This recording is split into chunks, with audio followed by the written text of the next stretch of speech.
Something important is on the table today, and I need you to stay here. Um, Stay with every word of it.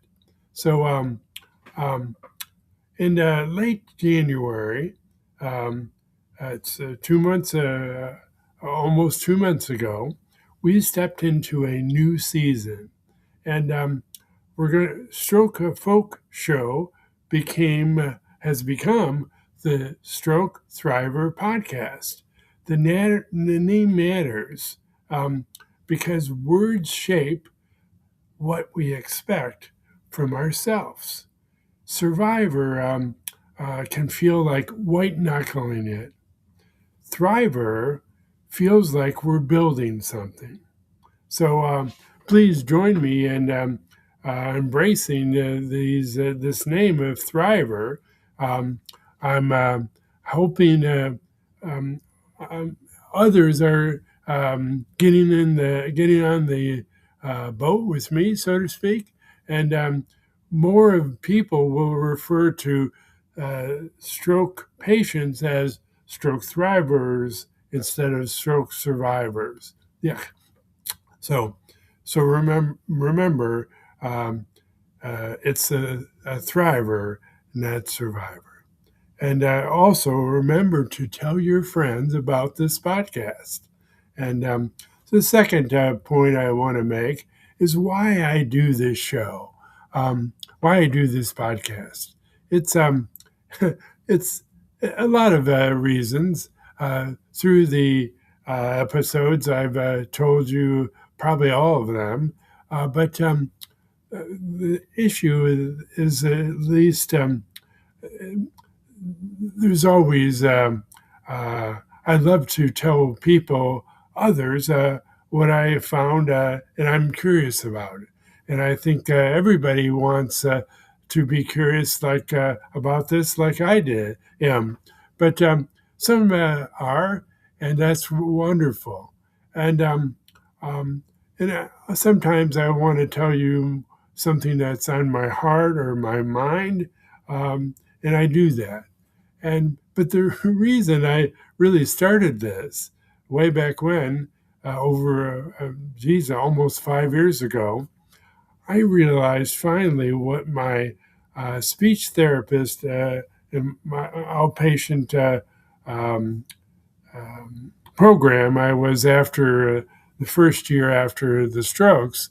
She told me she was graduating me, so she was sending me out to um, prosper, so to speak. Um, but she said you have to go out in the public and talk with others. And I didn't really think of what she meant. I'm an introvert, and the thought of going to get in a crowd of people and say, "Hey, listen to me." So, but I realized almost after 10, 11 years later, I realized what she meant. And I started posting live with my thoughts or feelings. Either First I wrote my blog, and then I started to tell people on my social media channels, in Instagram and Facebook. I started to talk about lots of different things, and and I realized that's what she meant. And so this podcast, I think it's been almost 3 years.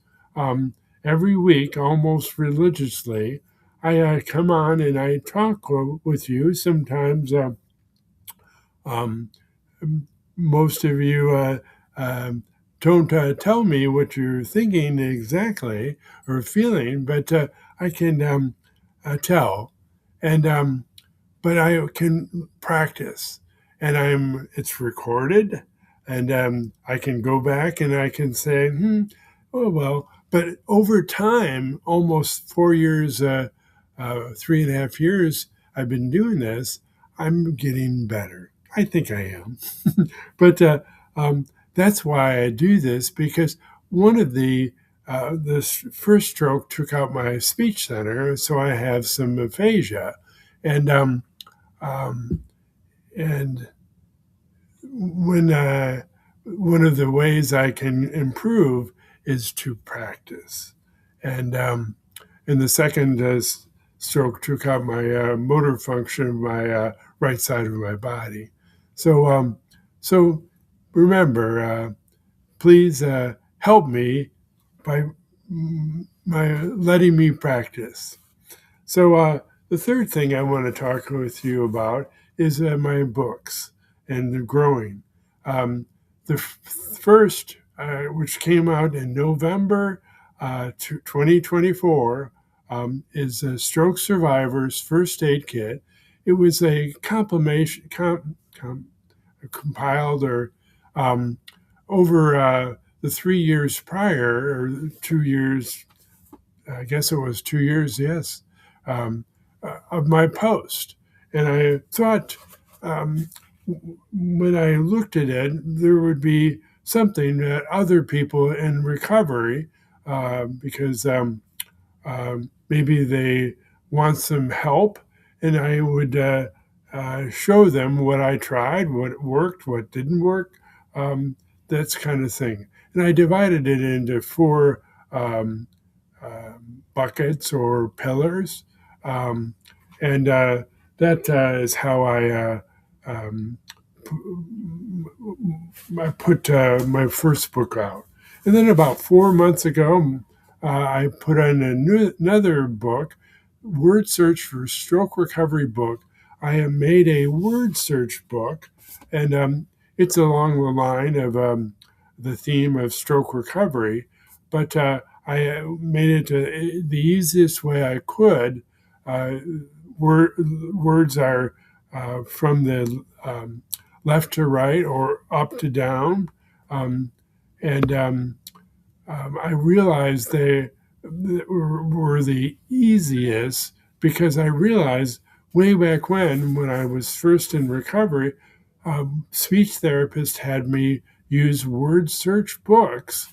And it helps that my volume 1 is the easiest. Then the volume 2, which will be out probably in a month or two, it will add words that are diagonal, upper left to the lower right. And the volume 3 will be all those words and backwards.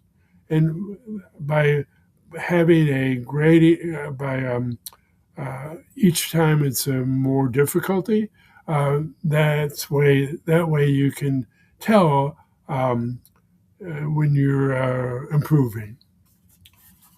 So that's what I did that.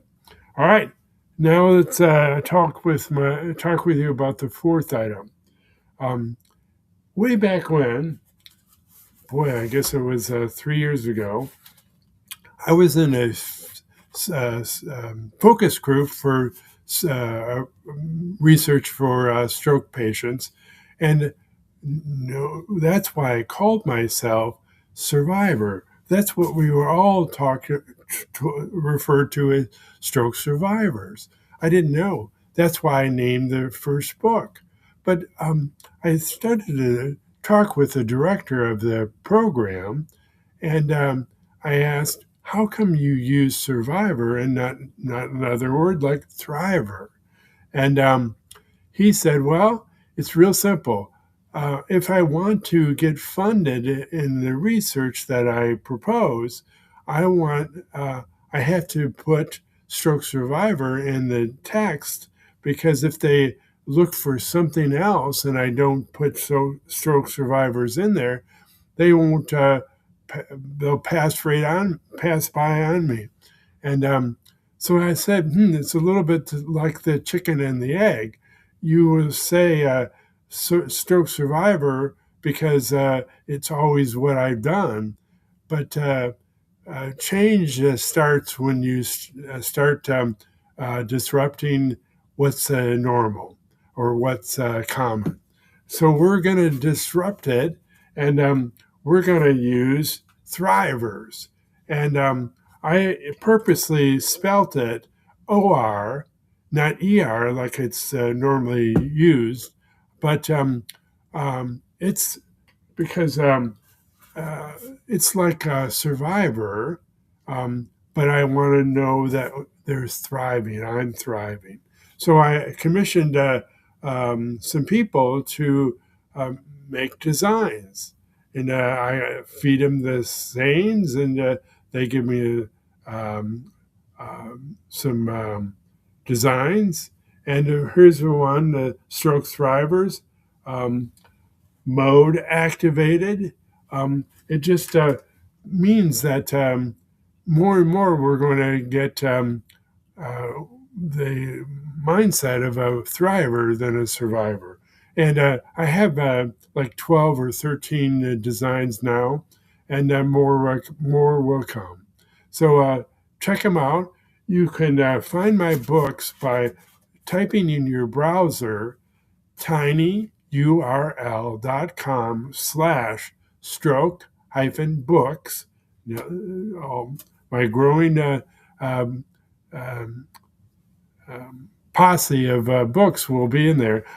This year I'm going to come up with one on aphasia, which we're going to talk about a little bit more. And to find my designs, uh, type in your browser tinyurl.com/stroke hyphen designs. Check them out.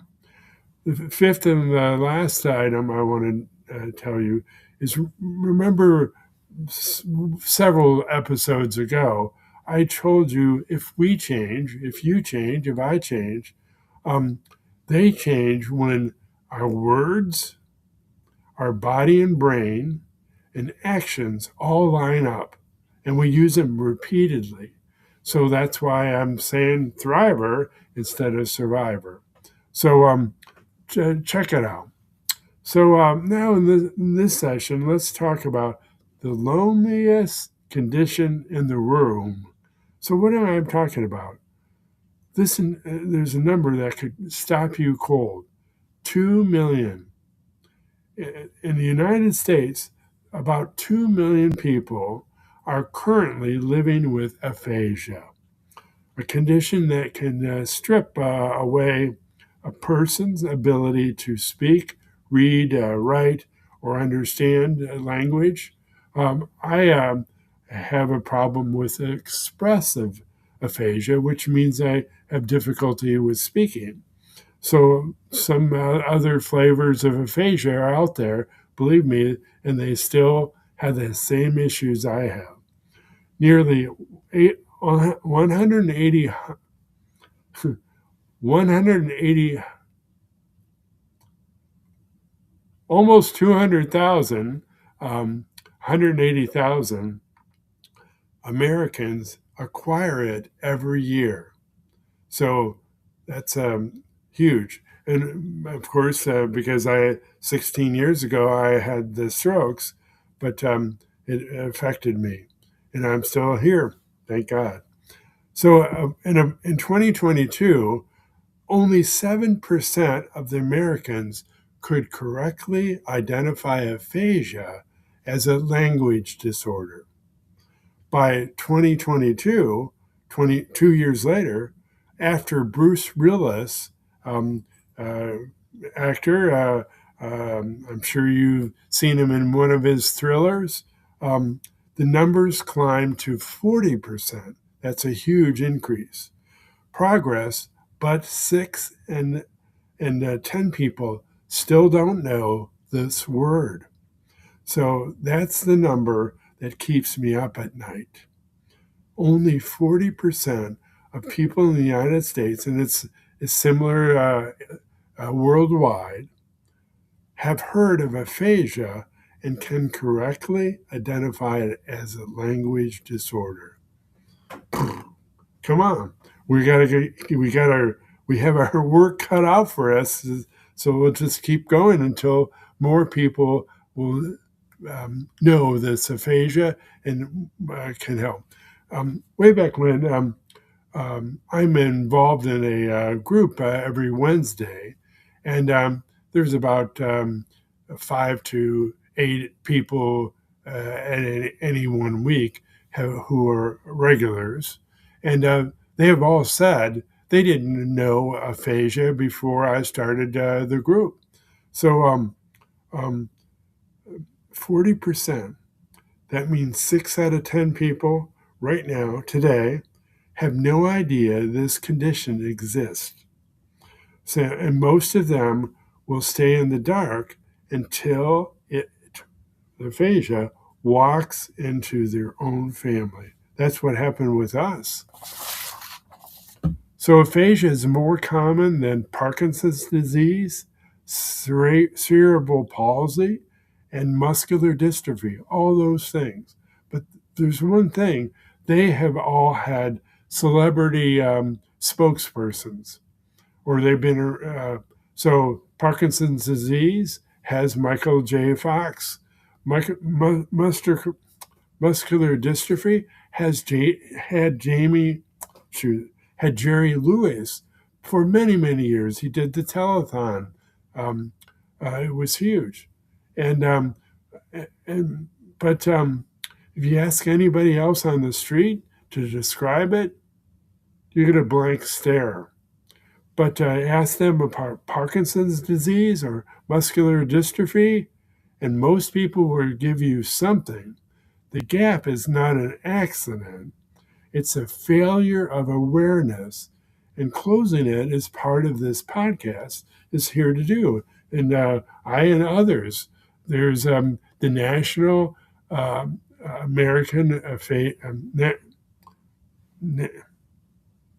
National Association, National Aphasia Association is out there to tell the word, to spread the word. And we need some celebrity people to help us.